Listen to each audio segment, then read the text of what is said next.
in neutral, right? Because you're not able to hit Game & Watch a shield safely. Yes. That's something that Bowser Jr. I feel like relies on a lot. Like jumping in front of your shield, coming back in with down air, jumping and then you know, coming back in with up B, as well as the fact that you can't really use Mecha Koopa nearly as much in neutral. How will LampShady get in on Pink Cage? Most of honestly, the onus is on the Game & Watch player not to make screw-ups. This character is blessed with such good frame data.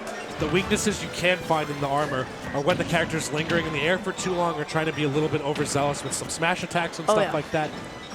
You know, LampShady just needs to be able to get those whiff punishes off and just take their chip hits. You won't be seeing any insanely long combos coming out of LampShady, but we need those chip hits on deck. But still, Pink Cage locking it down right now with the stage control. Okay, just throwing out that neutral B just in case that Pink Cage got a little bit aggressive off stage. Going to be intercepting his approach, using that up B, and then nice classic use of up smash. Pink Cage is looking good, he's looking clean, he's got his damage output on point. The question is, what has LampShady got left for us? It's tough to say. I mean, this is a best of 5, so we're only just getting into it. I'm sure there's much adaptation to be had. But Pink Cage looking really, really solid so far. Just not really letting LampShady get away with any of the hit-and-run strategy that Bowser Jr. likes to go along with. Okay, just delay. I like how he took a second to drift in a little bit closer towards LampShady to then pop out like the up air, right? Just so that he could fully space himself. But Pink Cage is just doing Game & Watch things, fading back, a lot of super safe buttons, and keeping LampShady stuck in disadvantage. And that's tough to deal with. Sometimes there is just like, Game & Watch can be the great invalidator at times, just with how hard it is to hit this character and get in, just because of how many eject button-esque tools this character has, and ways to just get themselves out of disadvantage or a position that could be potentially so. And you don't want to get too comfortable throwing out long-distance projectiles against Game & Watch. Of course, you can bucket energy, and then you can reflect just about everything else. LampShady does not have a lot of stage presence right now. Pink Cage going out there, getting the edge guard. He's playing good. Taking a second for a breath, too, off the taunt right there. Pink Cage looking to make a statement.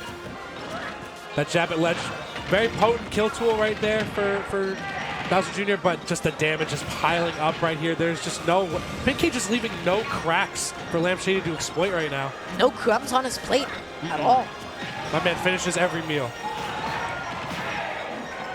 Pink Cage the type of dude to wipe his lips off after getting going, that was scrumptious. Oh, a delicious meal.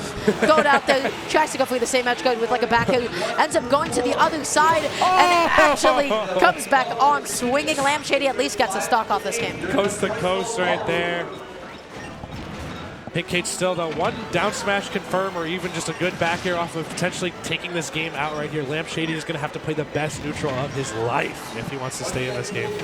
He keeps coming back on high. He is able to successfully armor through a lot of those back airs thanks to his side B, so he is staying alive thanks to some of those buttons. He can't get too comfortable juggling Game & Watch because you have the looming threat of down air at all times. All right, still doing a little bit better. You know, Game & Watch is pretty light, so if there's a big hit that comes out from LampShady or some good ledge trapping, we might be seeing something good. Excellent. I believe, what was that move called? Abandoned Ship or something like that, I believe. Something along those lines. He was able to cover those options just enough, almost outspacing the back air, but of course there was that last impact hitbox. LampShady needs an opening. Up B not going to be able to kill quite yet. LampShady had a huge deficit. He's dead. Yep. The soft hit of the chef enough to knock out of that up B. Unfortunately, and then once Bowser Jr. is light hit out of his Mecha Koopa clown cart, he's dead. It's rough. He's just a little baby. He's just a little guy. He's a little baby man. He's a little baby man. What are you gonna do? Edge guard him? You guys didn't hear the producer Devin. Pink Cage looks distraught after that game. Mans looks like his entire family was just murdered in front of him. Or that's the kind of guy it takes to play Game & Watch. Or he just found out that like the school he applied to, he didn't get into it. And he's taking out his disappointed because he worked frustrations with very hard. Still though, Pink Cage off to a hot start. Game 2, looking sad but also stoic.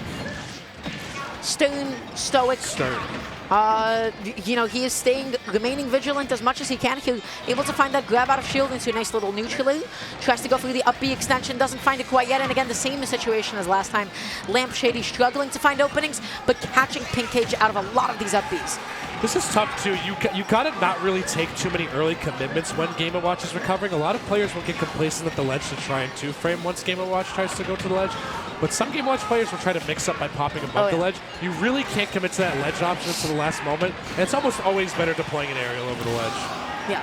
Finally coming back down with that down. I was able to get that stock off. Now going to be stuck at the ledge here. Yeah, and like that. Super aggressive opening. And the amount of damage that you can actually get as Game & Watch, his juggling, his neutral confirms. So much, man. A character that can be able to be aggressive not only on the rise up with their hitboxes, but also on the come down with these falling nairs and down airs. Like Pinkcage is keeping LampShady on his toes. He's keeping his bucket open. He's like, come here. Yeah. Toss it in, buddy. Bring the cannonball to me. To me. And just the space that Pinkcage is holding right now, like, my man is not holding forward. Oh, yeah. My man is fading in and out. Drifting out a little bit. Just mixing up a lot of his timings on getting back onto the stage here. Yeah, this just feels like it's Pinkcage in control of the momentum, in control of the pace the whole time. Finally getting a jump call out that he was looking for, but LampShady has quite a bit of damage to make up. And I think that's how LampShady has to start contesting the space. You know, Bowser Jr. has some good aerials too. The cannonball, the little cannonball attached to the springy thing is pretty disjointed. So it's a good tool to kind of contest airspace with, especially if you want to fade in and out with it. But Pinkcage there, excellent edge guard, and again the taunt. The amount of space that Game & Watch can cover off stage, thanks to how much speed he actually has to his name. I mean, it is oftentimes unthinkable. Still gets that grab, and oh, buddy. The end lag, actually. Somebody wanted something funny. Somebody wanted that funny button. The clank there actually forced LampShady into like an impressively high amount of end lag. That was pretty crazy. Oh, yeah. All right, though, still one good fair bear is going to be enough, and sure enough, there it is. Pinkcage getting a little too aggressive off the ledge right there, and LampShady, calm, cool, collected, right back in it. Looking way better than game one. Ooh, almost gets that second up here, but unfortunately drifted a little bit too far to the left. Pinkcage a little bit too far to the right, so he wasn't able to get that big Bowser Jr. confirm. That's where he gets a lot of his low percent damage, those up air links. Oh, yeah. Okay, excellent. Falling there, right there. Huge, too. This is looking better and better for Pinkcage as this goes on. He's just been trying to counter hit with these uppies a lot as soon as LampShady tries to take an aggressive option on him. Uh-oh, this is looking mighty scary, though. At the ledge. Oh, yeah. But then up being past that Mecha Koopa, just completely invalidating it as an option all the way together. And the cannonball actually going up and above the bucket, avoiding the reflect. Ooh. Whoa! Nice DI, friend. Nice DI. And LampShady just kept his cool. That should not have happened. That was, you know, you're not expecting it. I'm scared. I'm scared to get off the ledge here, so I'm going to get off as fast as I possibly can. He made it past level 1. All he had to do was get up attack here. All he had to do was just do get up attack here, Dara. He could have made it back on stage, Dara. He could have lived. He didn't get straight out, my friend. That was he straight out. He died at like DI. 70 on hits.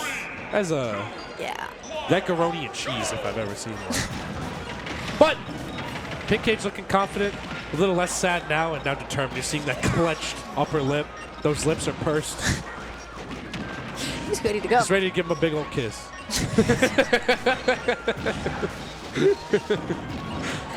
LampShady right now, I gotta say, just looking good. LampShady getting that damage right with those up airs. He's applying a lot of pressure, and he is catching a lot of jumps from Pinkcage. That's how he's finding the majority of these big hits, with back air, with forward air, and fading back to make sure that he's not getting hit out of shield either.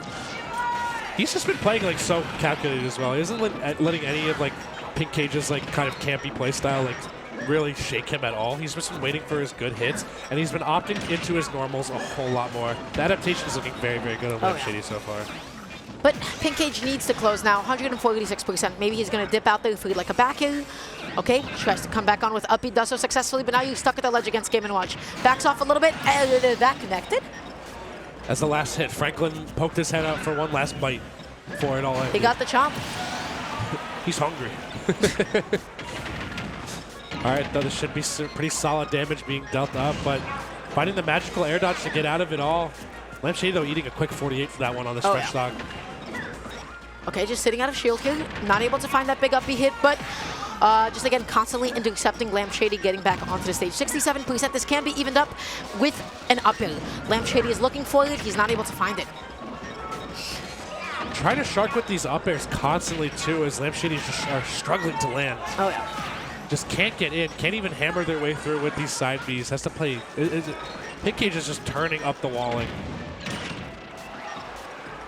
Finds a spike hitbox, dashing in, dashing out, and LampShady's just doing, you know, Bowser Jr. thing. Side being across the stage, making sure that he is totally away from anything Game & Watch can use to kill. Yeah, it's looking mighty tough right here. Still, though, managing to finally get in, get some of those solid hits out, though, but you have to end off the combo as soon as it stops being true. You can't push it too far. You push it too far, and then you get punished just like that. It's the same reason why Steve thrives so hard, is because people aren't cutting their combos off, and then you just get reversal, and then you just feel bad. God. But huge equalizer by LampShady right there. Oh, yeah. Backing off a little bit, able to get the neutral that time. Equalizers do not matter because the great equalizer is Game & Watch neutral. 83% off of 2 interactions. So true, bestie. All right, trying to just end it all with the down smash right there. Still, though, going for a little bit of a ride. Doesn't get the DI correct on the up air right there. I think they messed up their jump timing. You have to be this tall to ride. Game & Watch is a short fella, one of the smallest. Ooh, okay, yeah, can't land on that guy too safely. And even the back air is just going to beat out. Yeah, if your move does, I believe, enough damage, and it's going to knock him out of that super armor of that side B. Ooh, tries to maybe call out the side B with the downer again, but again, knockback. LampShady keeps making it back onto the stage here. Pinkage, what's going to be the move? What's going to be the play? Doesn't get the up B out of the up air, though. This is looking like Pinkage's game, but this is the same situation we saw ourselves in the last game where Pinkage was, you know, Game & Watch still very light. And just die very early if he's not careful enough, so. And there's a lot of rage tacked on to LampShady right now. Yeah, even like the spin out of side B could maybe kill like Game & Watch off the ledge. So, you got to be like super careful at this point. All right, I love how careful LampShady is being on these comebacks, not trying to over-aggress on the recovery, just waiting for Pinkage to give up the space. Oh, doesn't Still actually living. kill.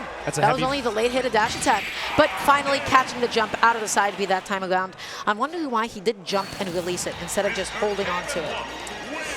Hard to say, could have been a technical error, a little bit of an execution oopsie, maybe a second guessing on the spacing, because a lot of the times LampShady has been able to get back to the stage a little bit for free because Pinkage is sort of fading in and out with a lot of his aerials. He's not aggressing too much. Let's see a smile, Pinkage. Let me see a smile, man. It's just the eyebrows, and he just looks so sad. Looks like his house burned down. Poor guy. You're making a lot of assumptions here, Sean. I'm just saying, there's may or may not have been some things that happened off stream to Pinkage that I may or may not have caused. Alrighty, guys. Game number 4. I'm trying to take this seriously, Sean. You're making it as difficult as possible. It's Devin's fault. Devin is enabling the clown in me. I'm putting the makeup on and putting on the wig as we speak. Oh, buddy. All right, anyway, to shift us back into reality, Pinkage closing that game out masterfully. LampShady, though, really good in the clutch. He was looking very, very restrained the majority of the time, but such early damage that Game & Watch can just tack on with no answer to it. I do like how little time LampShady is spending on the ground, which is effectively invalidating things like F-tilt, like down smash, like F-smash, as being like consistent kill options in this matchup, right? Always just above Game & Watch, always coming in with that kind of a side B, but calling it out successfully that time around. LampShady gonna have to go to the ledge, fights his way back on, but nothing huge. He's also just constantly being punished for jumping in. Like every time he takes to the air, like Pinkage is ready with that anti-air up B or a nair every time. Exchanging hits back and forth. Neutrally not able to pop him out of the armor of side B quite yet. How do we get past the chef? We don't. There's no way. It's impossible. He's cooking. My boy do be cooking. All right, just rolling out of the pressure like that. That was almost huge right there for LampShady. Yeah, that could have been the confirm from the up B into like a forward or so. But finally back here, able to come into play. Pinkage is taking these stocks so late into the game. And up smash out of shield is all that it takes. All it takes is one overextension on shield. Big up smash coming out right there. And that's one thing that LampShady has been doing consistently this set. He has not been letting the lead run away too far from him. All right, able to find that drag down, able to get some huge damage now as a result. This is what happens when you mess up spacing against Game & Watch just a couple of times. Chef into dash attack, classic confirm, and knocking him out of the card. All of a sudden, LampShady. Poor kiddo. Poor kiddo. Pinkage is inflicting his misery upon LampShady. Oh, yeah. It's spreading. It's very difficult because not only do you have a player that will just never commit on you aggressively, but when you do try to commit on him, he's always reversing you. Oh, yeah.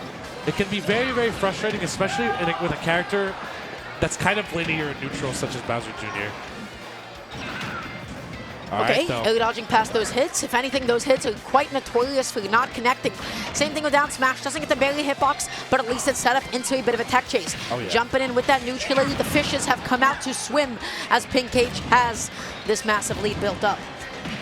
Yeah, this is looking tough now. Even a down smash or anything can cap off this set. And I love how Pink Cage, even though the super armor on the side B is hammering through, he keeps chasing LampShady every single time. It just keeps netting him that stage advantage. Oh, yeah. Ooh, he's not going to find an immediate out of shield punish. It is a vibe check. You've got to keep that one in mind. The multi-jab not going to be able to kill, but ooh, neither does that. Nice. Excellent. Yeah, took away all Pink Cage's options and forced him to go for a recovery that was really comfortable for LampShady to hit there. LampShady couldn't get the grab into up throw right there either. Very unfortunate. Setting up so many of these juggles. The uphill is dealing so much damage. LampShady needs a way to be able to land here. Huge uphill, but doesn't get the second one. The up air is just too small to hit a small character like Game & Watch. Like if the spacing isn't absolutely perfect, Game & Watch can just down air out of the pressure every single time. Okay, tossing out those bombs again and again and again and again, because if you mess up just once, that is going to spell the end of your stock. All right, LampShady desperately trying to find some sort of opening here, but Pink Cage is not relenting. How can we get in?